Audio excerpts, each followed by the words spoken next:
Are you a prepper or homesteader looking to connect with like-minded people in your area? Looking to start your own preparedness group? Already have a group? Well, look no further than PrepperNet. PrepperNet is dedicated to personal responsibility, individual freedoms, and being self-reliant. PrepperNet has monthly meetings in over 100 cities where you can meet and learn with like-minded people in your area. PrepperNet, where preppers unite. Find us online at PrepperNet.com. Survive, thrive, stay alive. It's time to get prepared with the Prepping Academy podcast.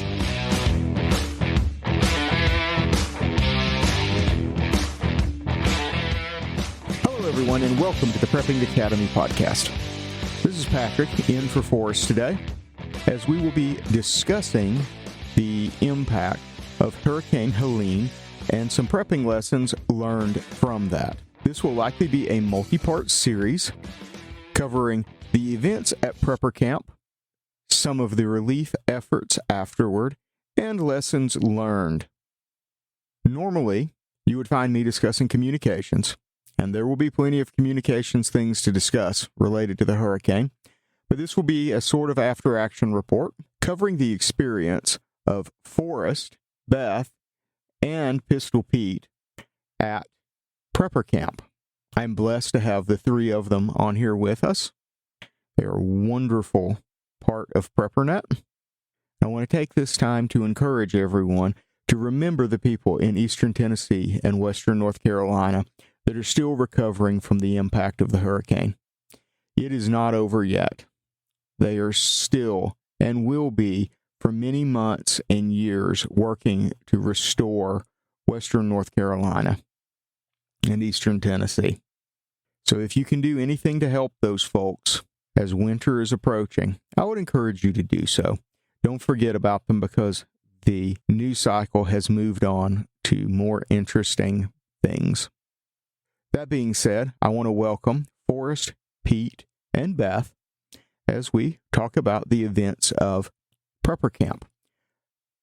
Initially, it was expected that the hurricane would come west of the Appalachian Mountains towards my location in eastern Tennessee, and that we would likely see the most severe impact of the hurricane. However, at the last minute, the hurricane seemed to change path and go around the eastern side of the mountains, directly crossing over Prepper Camp. And while no one would have went if they had known just how bad that it was going to be, no one expected this sort of impact. I would now like to welcome my friends from PrepperNet to tell their story and their experience at Prepper Camp.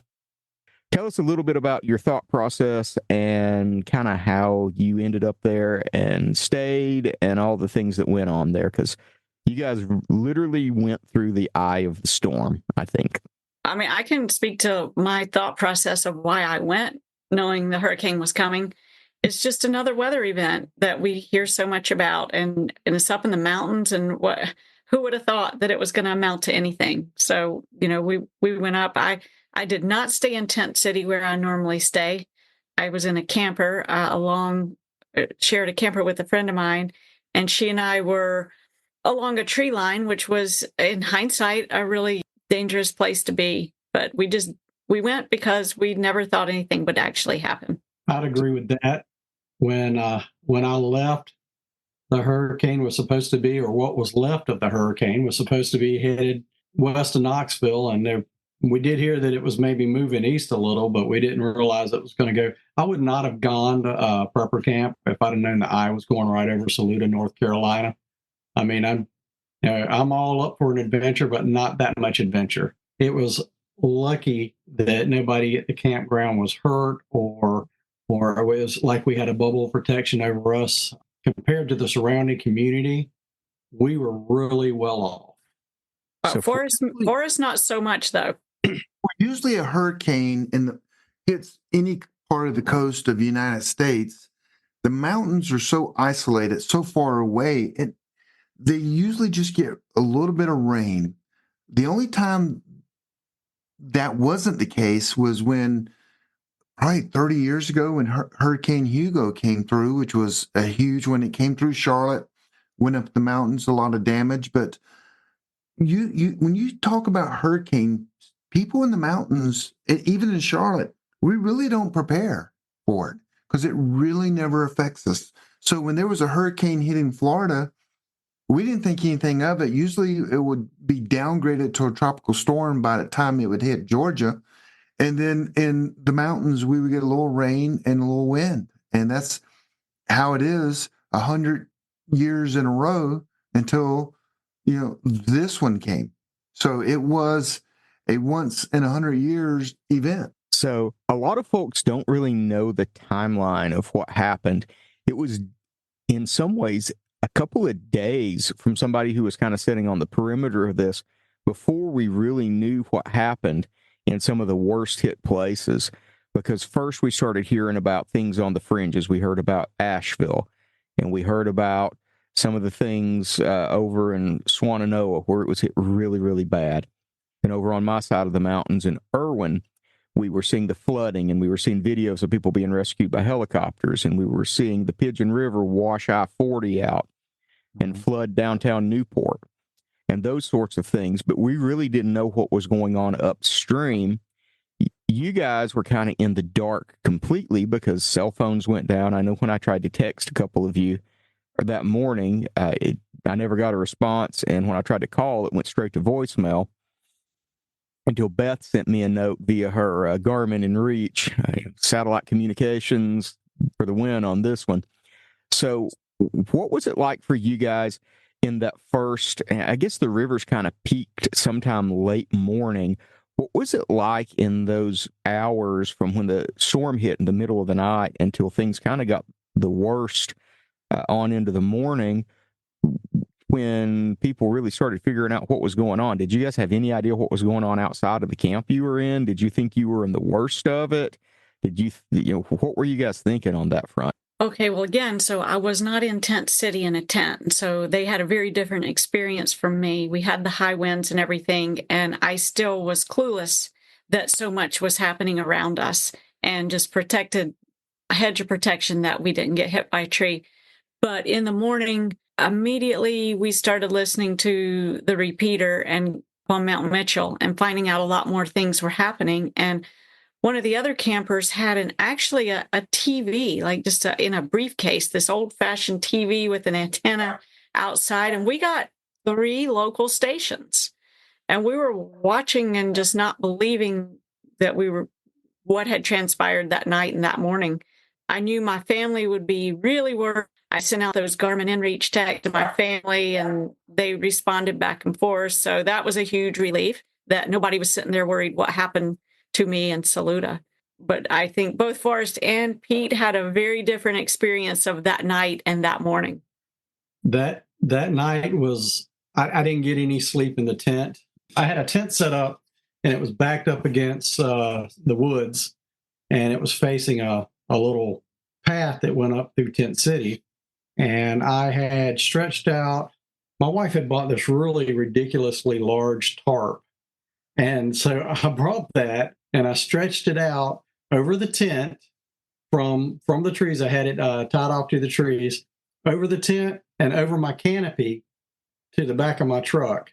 It was pretty well protected, but the wind and the rain was so bad. It was just like somebody beating on a garbage can lid all night long.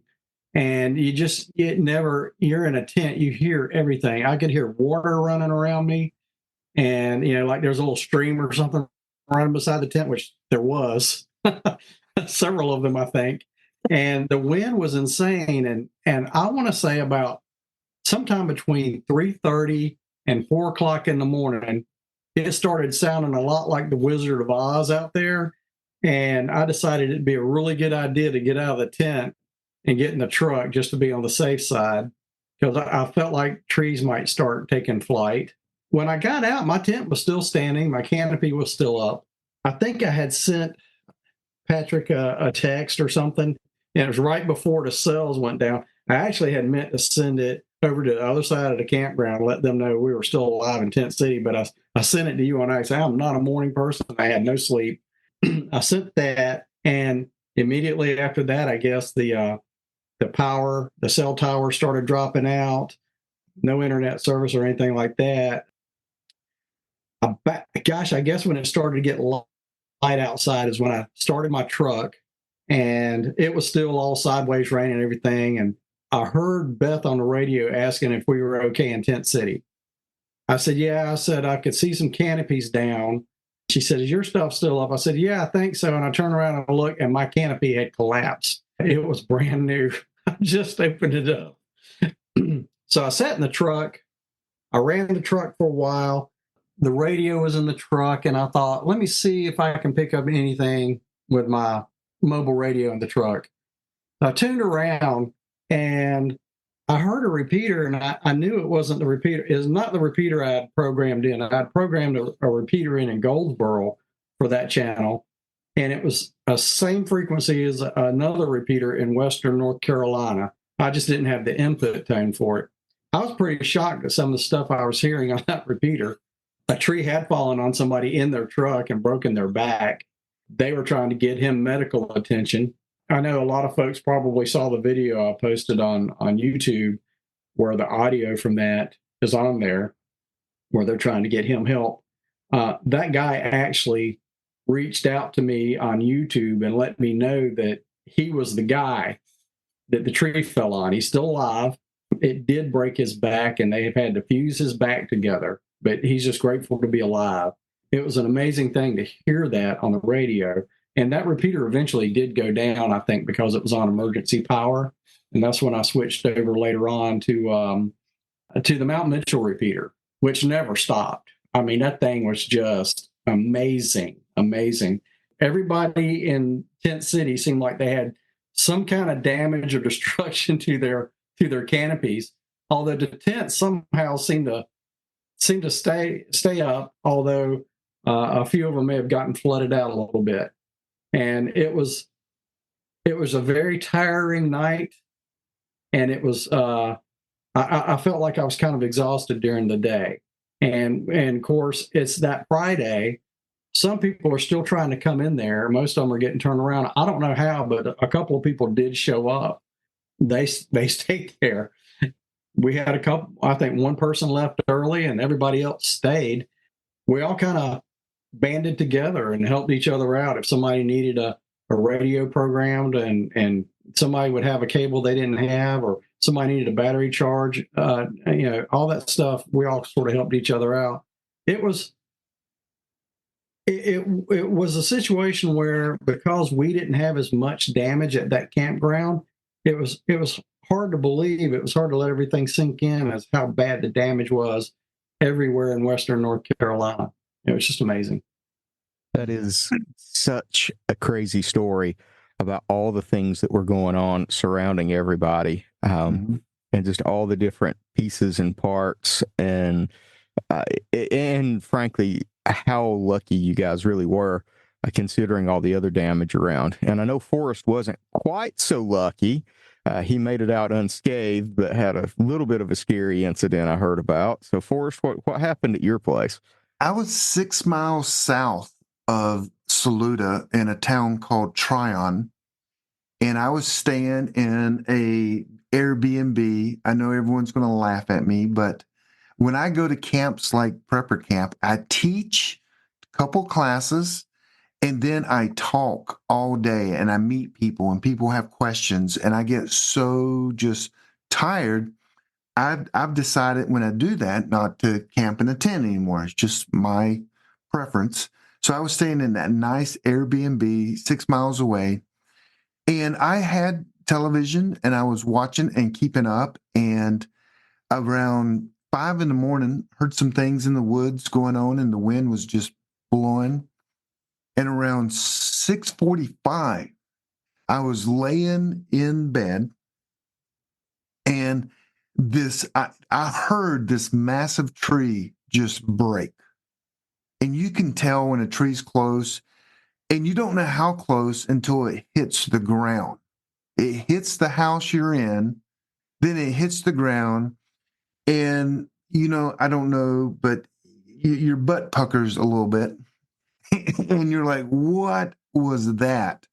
And I leaned up and looked out the window behind my headboard, and there was a tree about, I don't know, 2.5, 3 foot in diameter, literally leaning against the building that I was in. That tree was probably, if I said it's 5 feet, I'm exaggerating. It was further, it was less than that. It was probably 4 feet if I measured it with a tape measure. That thing hit the side of the building. It knocked the building, this tiny house, off its frame, off the what do you call it? The foundation. Foundation, and just by like 2 inches, and you could tell inside. And then photos and things were falling off the walls, and it fell. And I looked out and saw that tree. And at that time, it's 6:45. It's pretty light out. You can see what's going on. And I'm like, what in the world? So I got my shoes on. I walked outside, and that's when my heart just went, oh my gosh, that thing literally 4 feet over, it would have crushed me. I mean, there would have been nothing left of me except my shoes hanging out the end. And that was it. And so then I went up. It's a 2-story tiny house. So I went up the stairs to the road, and there's a lady. She kind of is the caretaker of the property. And she was shaking like you would not believe, because apparently her bed was right above mine and the next floor. And we're standing there, and I have no idea. I've never met this lady, never talked to her. And she's literally just got her arms around me, just shaking. And we're there, and I'm calming her down. I mean, I'm terrified at this point, and I'm calming her down. And it's just raining, the wind's blowing. And so we stand there for probably 15 minutes. And then all of a sudden we hear another tree, and we're like, what? And we look, and we both see a tree across the road coming right towards us. Now, it wasn't like it was a dead tree. So we had to move like 15 feet, and it fell exactly where we were standing. And all of a sudden, this lady goes into panic mode again. And I'm like, I don't know your name, but we're okay. We made it through. We'll be fine. And but the neighborhood I was in, it took them, and I was joking with them. I'm like, hey guys, I'm just, I'm staying in the Airbnb. I probably need to get out of here. Could y'all get this cut? Because we're all meeting in the street at this time around 10 o'clock. I'm like, yeah, y'all need to hurry up. I got places to go. There's trees like everywhere. And there was like, I think they said there were 8 or 9 trees for anyone just to get out of the neighborhood. They were just down. And we didn't have any mudslides where I was, but it was somewhat terrifying. But, I don't want to sound cheesy, but I think I have higher callings in my life, and it's not my time to go yet. But so I was spared, thank goodness. But it was terrifying how close that tree came. And I have photos, and I've showed you guys the photos, and you're like, okay, yeah, if that's crazy close. But it was, power went out.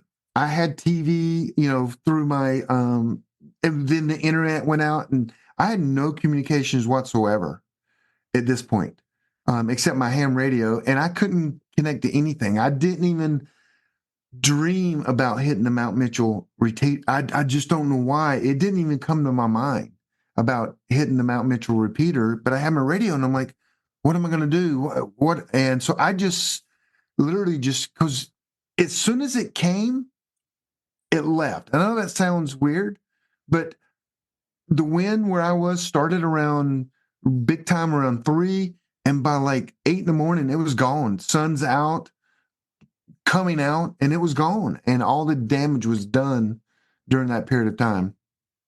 So by 8 o'clock, which was before a lot of the flooding peaked in areas north of there, it was over. Sun was back out where you guys were, and it was more or less back to normal, which is just incredible as to how quickly that this happened and then moved out. But the after effects of it lingered on for quite some time. And, Forrest's story, goes along with the countless stories, everything I've seen from being in there, other people have seen. Trees everywhere. If you were going anywhere, you needed a chainsaw. It was just the nature of it. And that kind of goes on to, one of my questions about what was the atmosphere like on Friday morning. I know you guys had some people out trying to clear roads. I know you decided to stay for a while, probably because you couldn't get out. So, just real quick, kind of what was it like on Friday as people were picking up the pieces and trying to decide, okay, are we going to stop this? Are we going to keep going? What was the kind of sentiment in the crowd there? So I know that morning it was reported people weren't coming in or coming out, right? There was nobody, couldn't get down the road. So there were a lot of the preppers there that had chainsaws that just went out and started clearing that road between Lake Orchard Campground all the way down to Saluda. I think it took them a few hours to clear that bubble at the campground itself. And that decision was made to continue on with the day. I will, I don't know whether to interject this now or not, but I realize I'm known for keeping a lot of stuff in the trunk of my car as a prepper. Okay, time out. You could not fit a Coca-Cola can in the trunk of your car because it's always full. Okay, right. And so now I realize I'm going to have to get a bigger car, maybe a truck, because I got to start carrying a chainsaw and some fuel. 18-wheeler? Fit in my car. Next thing you know, she's going to be bringing a skid steer with her and a grapple. Of course, that might have been wise for this one. Yeah, I don't know if y'all have other thoughts about what that Friday, the rest of Friday was like, but other than once that road was cleared, I felt like we were somewhat in a bubble still. I think Forrest just went home at that point, but yeah, once I got out, I tried to get over to Saluda and couldn't. I was going down Highway 26, I-26, a major interstate up towards Asheville, and I'm going over a hill, and as I go over the hill, I notice there's headlights on my side of the interstate, and I'm like, wait, what's going on here? Why is that car coming this way? What's going on? And then all of a sudden, I saw another car, and another car. And it took me, because you think I would be smarter than this. Okay, after like 10 cars, no, I'm like at 50 at this point going, oh, they're turning around down there because there's something going on. So on the interstate, I literally stopped in the middle of the interstate, turned around and got in line, and we're all kind of going up the emergency lane back the other way as cars are just flying down, and they start seeing they were slow like me to react, trying to figure out what's going on. And I was a little slow at that point because I've just never seen cars come towards me like a line of cars and trucks. And I didn't even dream that the interstate would be blocked or flooded. And it was flooded down there. Literally, it was flooded less than a half mile from the Saluda exit. But in hindsight, I mean, even if I had got to the exit, there was no way I could get to the campground. It was totally shut in at that point. Hey, let's take a quick break. Are you a prepper or homesteader looking to connect with like-minded people in your area? Looking to start your own preparedness group? Already have a group?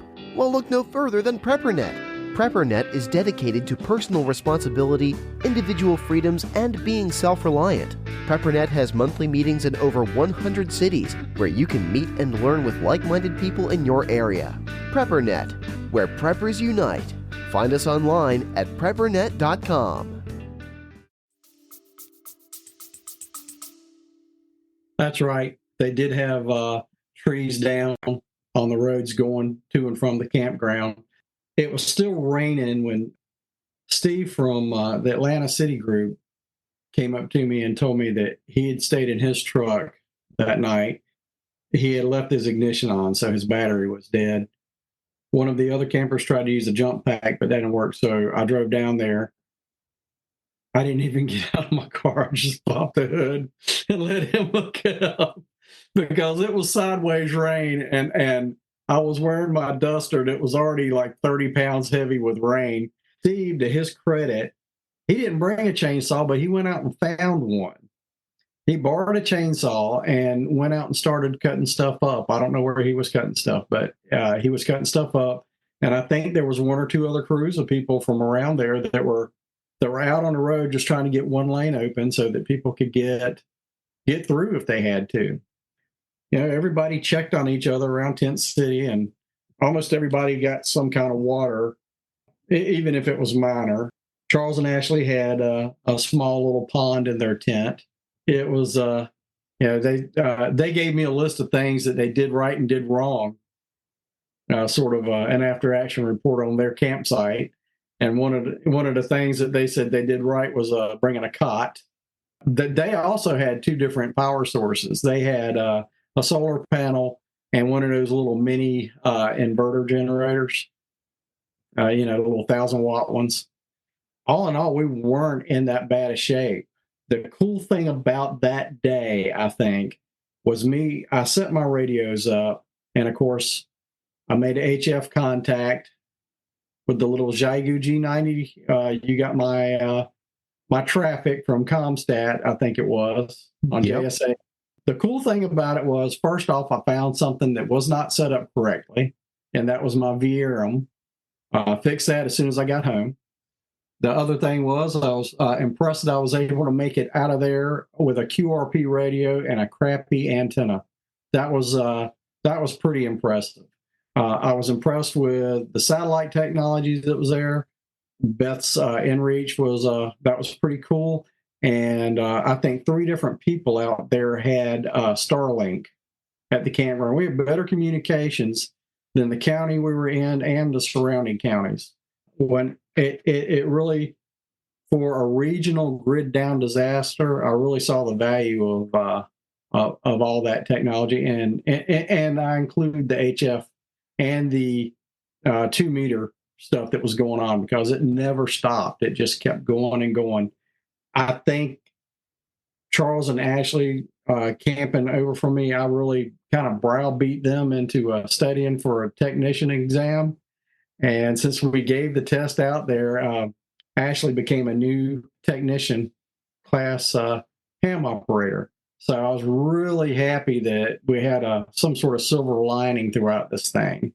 I think there was a lot of silver linings, but I was real happy that somebody I knew got their ham ticket while we were there. And we tried to be as normal as we could, and we all kind of helped each other out. If somebody needed a charging cable for the radio or something like that, we all tried to help each other out.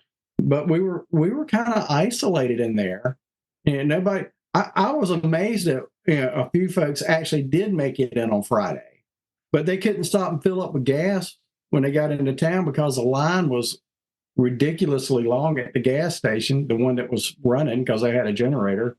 It became an issue later on when we left, but fortunately it wasn't a major one. The next question I want to ask you guys about is, what useful tools, information sources, gear, that kind of stuff that you keep with you in your get-home bag, your bug-out bag, your camping gear, were like the most important critical things that you maybe didn't think were, or just realized I couldn't live without that. We've already hit on a couple of important things that keep showing up in this situation.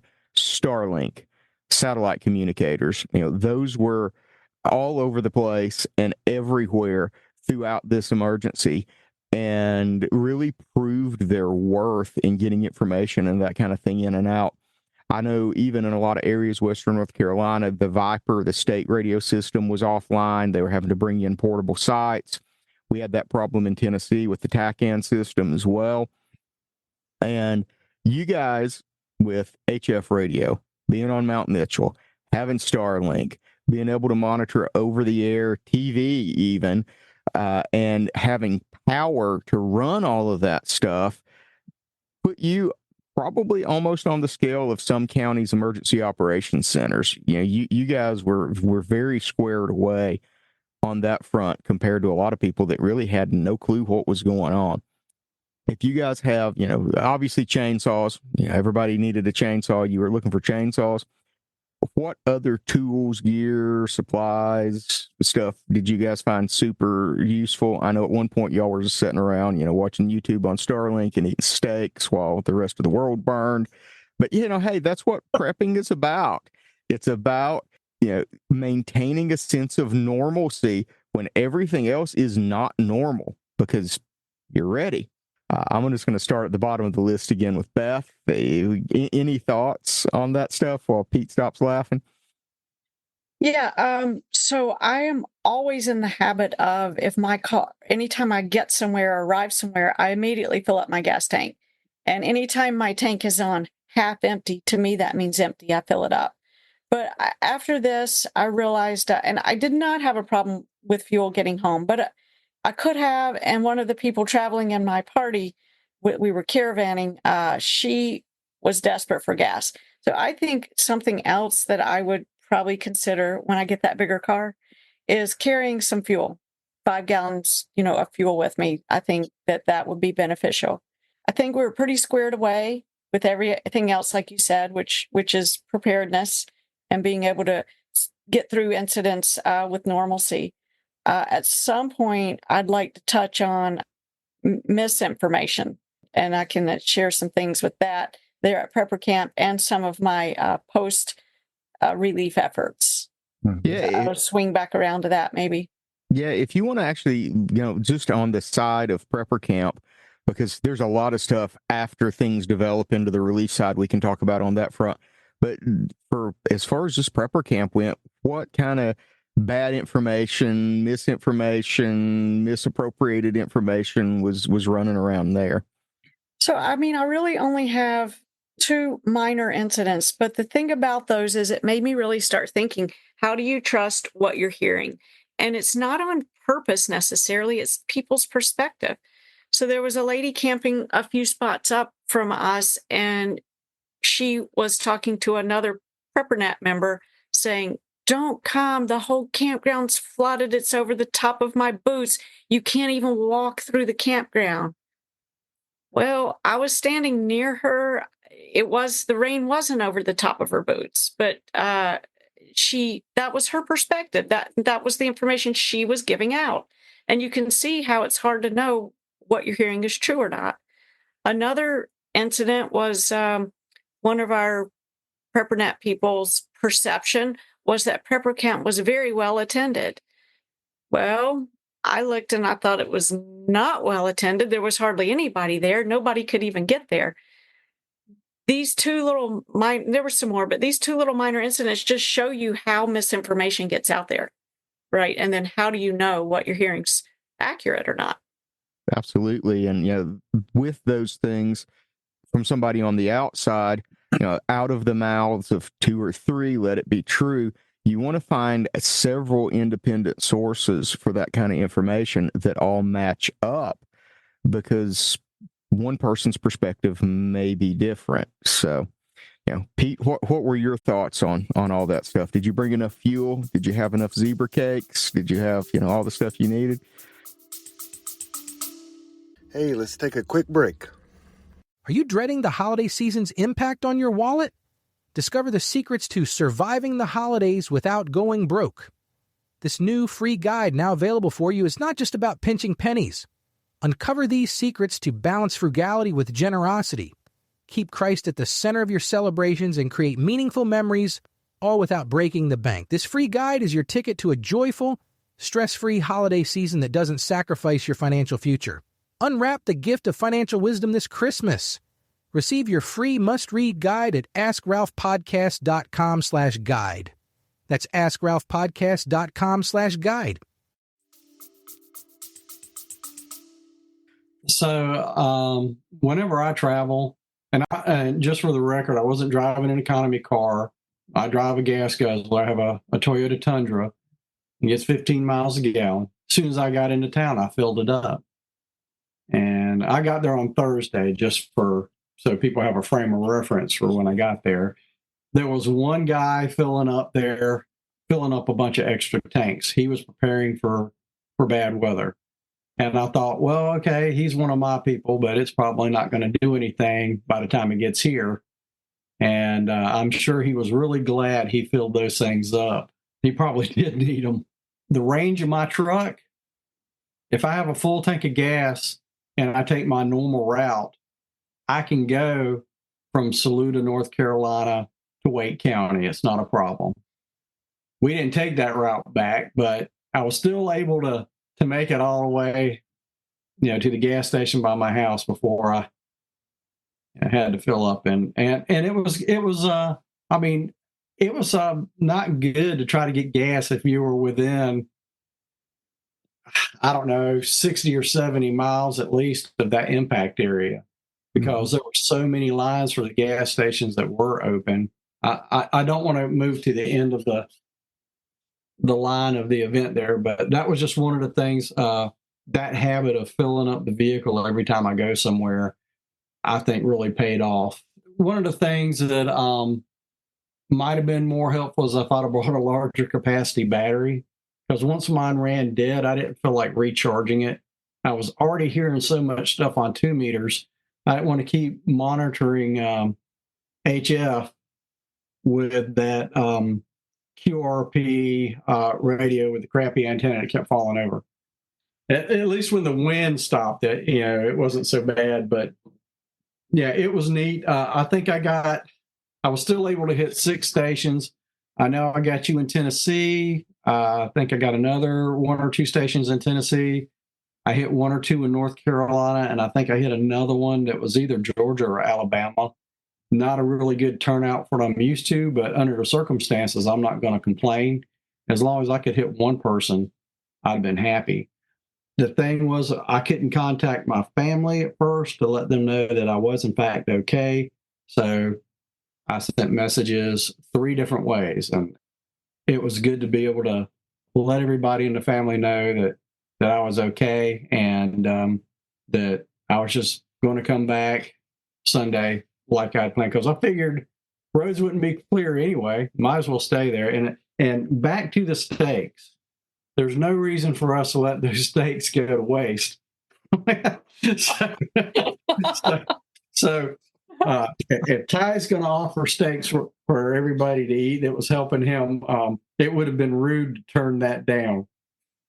Hey, there is nothing wrong with eating well in a disaster. You got to do something with the food. And, given your results with HF radio, I'm not surprised, because a huge number of the stations you would have normally reached were off the air. There were a lot of folks with antennas laying on the ground at that point. So, Forrest, what are your takes on tools and fuel and all that fun stuff? Because it seems like this whole disaster is characterized by 3 things: vehicles, chainsaws, and fuel. It's interesting. Every prepper camp always happens in September, which is National Preparedness Month. And it's because hurricanes. And so every time we're at prepper camp, something major seems to happen in the world. If you remember, there was a tornado. They hit like the Gulf Coast and shut all the gas. And there was a gas shortage one year. And I think 2 times. Then a pipeline. They had to shut down the pipeline because of ransomware. That was that ransomware. Yeah. And then there was another. It's like every year during prepper camp, something happens anyway. So we are always, hey, you go to prepper camp, you've always got to fill your car up, because there's like 2 gas stations around Saluda. And so since I was in Tryon, I went there. I tried to get into Saluda, couldn't get in. And so I drove home. And so if you can imagine, I got out of the neighborhood that I was in around 2:00 in the afternoon. They finally cleared it out. Them lazy bums. It took them 5 hours to get me. I'm just kidding. To get me out of there. And I drove home because I couldn't even call my wife. No matter where I went, I could not get cell reception anywhere. And I didn't think about, the only thing I thought about using was the Meshtastic. And I didn't even know I hit the Mount Mitchell repeater with Meshtastic until I got home, and I looked and I saw on my log that I actually hit that. And I'm like, that would have been interesting. I still want to do, get an after action report of how that worked and if people were using that in the Asheville area.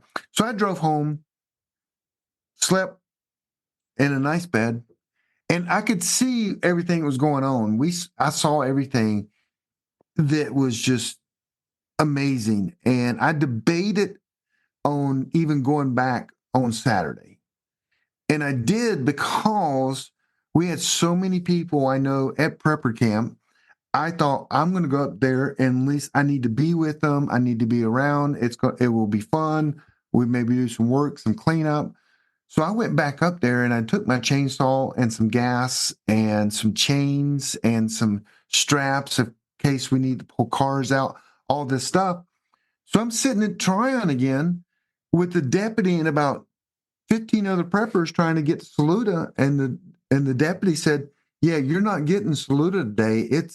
There's slides down this road, trees down this road, because you're not going to get there. So we stood out there and talked. So I literally woke up at 5:30, drove there because I wanted to be there early. And the deputy just stopped by. And so we stood there for about 3 hours and we talked. And again, no cell phone service or anything. And I turned around and came back home. But the tools here's the interesting thing that now I'm actually thinking about it. I had a ham radio. I could hit the Mount Mitchell repeater.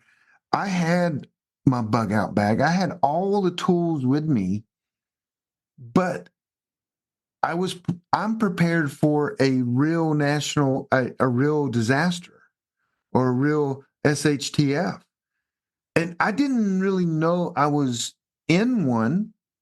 And then what was my comms plan being in the middle of nowhere in Tryon and with people 6 miles away? And I really didn't even turn to any of my tools and try to contact anyone, try to get on the repeater. I just kind of gave up and went back to safety. I'm not saying maybe I'm a wimp. I don't know. But I didn't even think about turning on my ham radio and trying to hit a repeater and get to people, or even I didn't have my HF radio with me, but I did have my 2 meter and 70 centimeter handheld, which I could have definitely hit Mount Mitchell from where I was, and didn't even think about it. I just hightailed it out of there. So I think that's a common thread that I've heard from a lot of people I've talked to in the first 24, even to 48 hours, depending on where they were, maybe even 72 in some cases. They knew they were in the aftermath of a hurricane.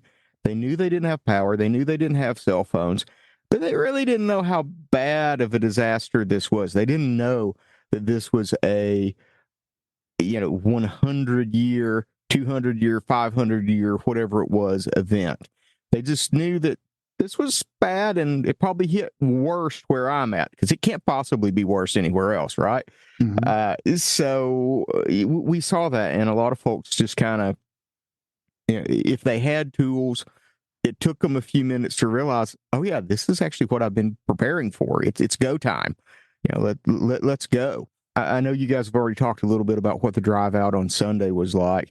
I know you guys saw some stuff we probably don't want to talk about on the podcast. I know there was some crazy things, getting out of there. I know it was a mess and fuel supplies were tight and that kind of thing. If you guys have something you want to add to that, please do. Also want to know, would you guys do it again? If you knew right now that it was going to be what it was like for that weekend, would you go do it again? Or would you go, you know what, I'm going to sit this one out and watch it on TV? Well, to answer the last part of what you said, no, I would not do it again. It was by the grace of God, none of us were injured. And no, in hindsight, I would never put myself purposely in a dangerous situation like that. And the ride home, we definitely stuck together in 2 separate caravans and helped each other through that. We even had one guy who got home a little earlier and filled up a bunch of gas cans and was prepared to come all the way back down 85 to get gas to our one person who was struggling to get gas. But we stuck together. We helped each other through some downed power lines and things like that. and used our radios to just stay together in our two caravans. And Pete was in a different caravan from me. Right. So, as to the first part of your question there, would I go if I'd have known that that storm was going to go right over Saluda, North Carolina? No, I would not have gone. And I would have thought anybody that did was crazy. That being said, I knew there was going to be some weather. I just didn't know it was going to be that. Hindsight, maybe wish I would have brought my chainsaw, but I don't know. Another thing, we did the two caravans. I was in the first one, and ours was a smaller caravan. We were all ready to get out of there at that point. What we would do, we had our topo maps with us and some other paper maps. We also looked at the maps on our phones through the Starlink connection before we left. So we realized by that point how bad Western North Carolina was, and all the places that were in Western North Carolina where you'd have to drive through a road or drive maybe not even on the road you wanted to because it was washed out, that you would go into places where there'd be stoplights, especially Shelby, North Carolina, and there'd be a traffic jam because there's no traffic signals. You'd have a lot of people in Western North Carolina either wanting to leave or people who wanted to go home. So we decided the safest bet was to go into South Carolina, go through Spartanburg, and come up through Charlotte, which I think was the right decision. It kept us, for the most part, away from lights and stuff like that. We got, I think, 2 traffic jams. And anytime where we found a bad traffic spot, or we found a place that actually had electricity and was able to sell gasoline, one of our people, we'd be on the radios with each other, and one of our people would send a text back to somebody in the second caravan, and hopefully they'd hit a cell or something and get the text. And I don't know how many people in your caravan, if they mentioned it or not, but we were sending messages back to you guys in the front caravan. Saw a lot of bucket trucks headed down the road. Saw 3 of them had a chain reaction accident with each other and backed up traffic for miles in Spartanburg. And the bad thing was a lot of the traffic that was trapped behind them were also bucket trucks. Mm-hmm. So it delayed that accident. One accident probably delayed a lot. I know they had in that county in South Carolina, they had over 90% power outage in that county. So we were lucky to see any gas stations with electricity. But yeah, we all pulled together. We all stuck together. If anybody felt like they were slighted or weren't helped, it was not an intentional thing. But we also tried to do our things got canceled for Friday because of what happened. And Saturday we went ahead and we did the classes and stuff, or at least for a truncated version of it. And we did have a mesh tactic class. I took that, and that was the extent of prepper camp for me. A lot of the vendors weren't there. A few were. The ones that showed up managed to get there early. But we gave ham radio exams, and that was pretty awesome. And I don't know if that's going to be a regular thing now or not, but I know a lot of people criticized the fact that prepper camp took place with the storm coming. Nobody knew that was going to hit like that. Not there. Even if I'd lost the money for the ticket, if I'd have known it was going to hit like that, I would not have gone. I underestimated the storm, and I would never put myself in danger like that again. I literally feel like I was 4 feet from dying, and that it shook me up, but also it strengthened my faith as well. So I will say that the talking about tools and getting out is, I was at an Airbnb that I used my maps to get to. And then to get out, your maps didn't work. Maps, if you don't know, but maps like Apple or Google Maps do not work if they can't connect to the internet. And so I had to 15, 20 turns to get out of the neighborhood, to get out of the city. Once I got to the city, I was fine. But your maps did not work at all. And everyone knows my bug out location is in Miami, Florida. So I don't have maps for the Asheville region in my bug out bag because they're not needed. I'm not going to Asheville. I'm going, I-95 south to the beach. I'm just kidding. It's not really in Miami. But so I didn't have even paper maps for that area, which was kind of bothersome. And I do now. But and then when I went up there the next day, I was smart enough, I guess, you can, with like Google Maps, you can download a region in Google Maps onto your phone so your maps will work and it doesn't need to connect to the internet. And I would suggest to everyone in your area, especially your home area, download that maps. And I can't tell you the steps, but you can go to YouTube and find it and go ahead and download the area that you're in 99% of your life and have the maps on there just in case. And you're saying, well, just in case what? I know the roads. Well, what if you have to go pick up your daughter or your son and you don't know the roads where you're going? The maps downloaded on your device will help you. So I think that's a good, smart thing to do. I have that now for the entire region of North Carolina and South Carolina. Actually, I downloaded another mapping software that I can download the entire 4 states around, which is I'm ready. I wasn't ready for that. But the paper maps, what an inconvenience of not having them. Because I literally went to each intersection and go, which way did when I came in here last night at 9:00, which way did I come?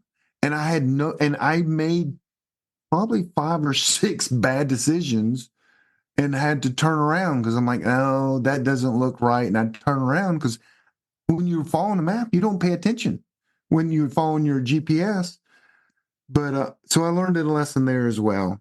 But I would never put myself in situations like this. But also, knowing now what happened will prepare me to help people in the future. I know what they need, what happened, and I don't want to get into the planning part, but logistics was a nightmare for me because I didn't want to do it.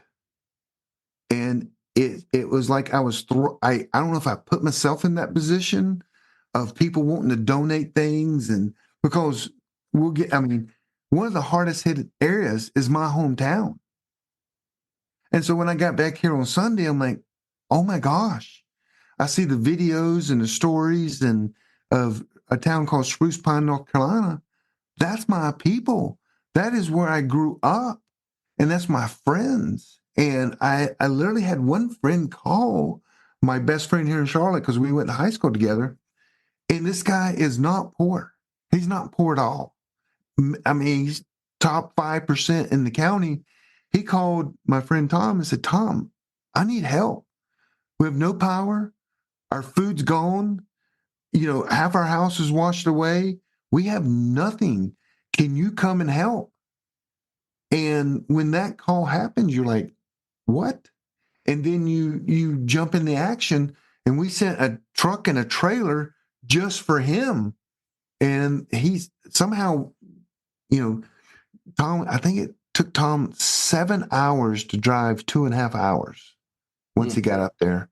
But they got to him with everything he needed. And, when grown men cry and say, I need your help, it's a bad situation. And it was a very bad situation. Forrest, you reminded me of something when you were talking about not having your paper map and everything. And I was a little bit suspicious of my Maps app with in and out cell towers and stuff. And I have satellite navigation on my truck, got a little GPS system in my truck, which doesn't require a cell phone. It's just using GPS, but of course it doesn't know what traffic situations are. And so I had them both going at the same time. And surprisingly, they both tracked the same. turn by turn and everything on the way back home. The only downside was you don't get traffic information on there. But yeah, having the paper maps is definitely a blessing. I've got a habit now. If I drive into a state, I'll stop by a welcome center and pick up a paper map and just throw it in the car. And I've got all the pretty much the surrounding states around North Carolina. Hopefully I'll get some more. But I know if you've got AAA, you can order those things too. So that's always a good idea. I have AAA. Thanks for reminding. You're welcome. Darn it. I learned something new there too. Interesting, because I use OpenStreetMaps, where you can download, the whole state. Use that for navigation offline, and also use an application called Avenza that allows you to download maps that are specific, a lot of times to parks, wilderness areas, off-road usage maps, motor vehicle usage maps, all kinds of things like that. And a lot of the SAR guys I know use that and drop pins and those sorts of things. So I kind of started using it with them. But there's a number of different offline mapping things. And if you're not familiar with that, having access to that, sometimes, around here, a lot of the places that were worst hit by this, on a good day, cell service was marginal. And now it's gone, and it's going to be gone for a while. So having access to that stuff stored on a tablet, on your phone, even if you don't have a paper map, is a great start, because your GPS, at least in this scenario, still works. So you can figure out where you're at and kind of navigate your way around. It's totally critical to have mapping and be able to find your way out, especially like you guys being somewhere that you've been to a lot of times, but you always probably go in the same way. You don't know the side roads. You don't know the things the local knows. And when those roads get damaged, flooded, whatever, you got to find another route. And that's something I look at on a map totally different now. When I see a map and I see a blue line go under a road, I now make note of it, because in this situation, a blue line going under a road quite possibly means that road doesn't exist anymore in a lot of areas. So one of those kind of things to pay careful attention to. And you guys, everybody said, if we had known what this was going to be like, we wouldn't have gone. I didn't really expect any other answers than that. Nobody had any idea what this was going to be like. I thought it was coming my way. I left for work that morning with a fairly large chainsaw on the truck and extra fuel and all kinds of stuff, prepared to do whatever I had to do battle with the storm at work that day. And you guys are completely in the dark, off grid, and I'm sitting around going, this is like misty rain. It was worse than this on Tuesday night. And it all went over to that side of the mountain and got stuck. So yeah, it's a totally different situation over there. And we didn't even hear where we saw a lot of the flooding. There wasn't even the kind of rain that you guys saw here. It was just all of it washing out of the mountains, out of all of the watersheds in western North Carolina. Watersheds I didn't know existed that flow into Tennessee. And all that water eventually ended up over here. Because I thought, the stuff in Asheville, doesn't that go like towards the ocean? No, it comes into Tennessee. So I don't know why I didn't make that connection, but all of it eventually ended up over here. So lots and lots and lots of lessons learned on that, lessons learned on logistics, transportation, communications. You guys got to see a lot of that firsthand. That is it for the first episode of the Prepping Academy podcast on Hurricane Helene. We will pick up with more from our guests in the next episode as we explore some of the relief efforts that we participated in, lessons learned, and other experiences with value. Thank you for listening to the Prepping Academy podcast. Stay frosty and prep on. Thanks for listening to the Prepping Academy podcast. Preppers Unite at www.preppingacademy.com.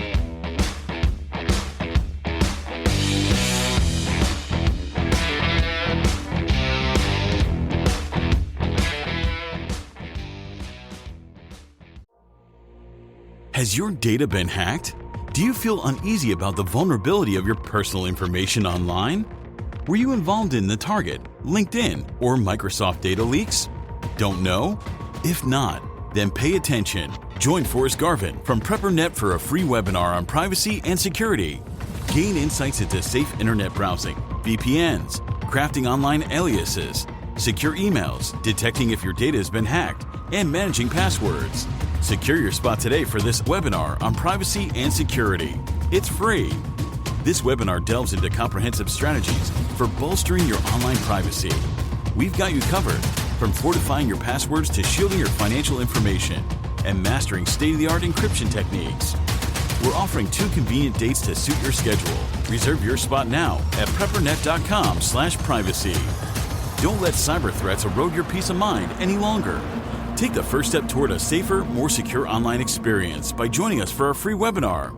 Remember, knowledge is power when it comes to safeguarding your privacy. Sign up now at PrepperNet.com/privacy. We'll see you there.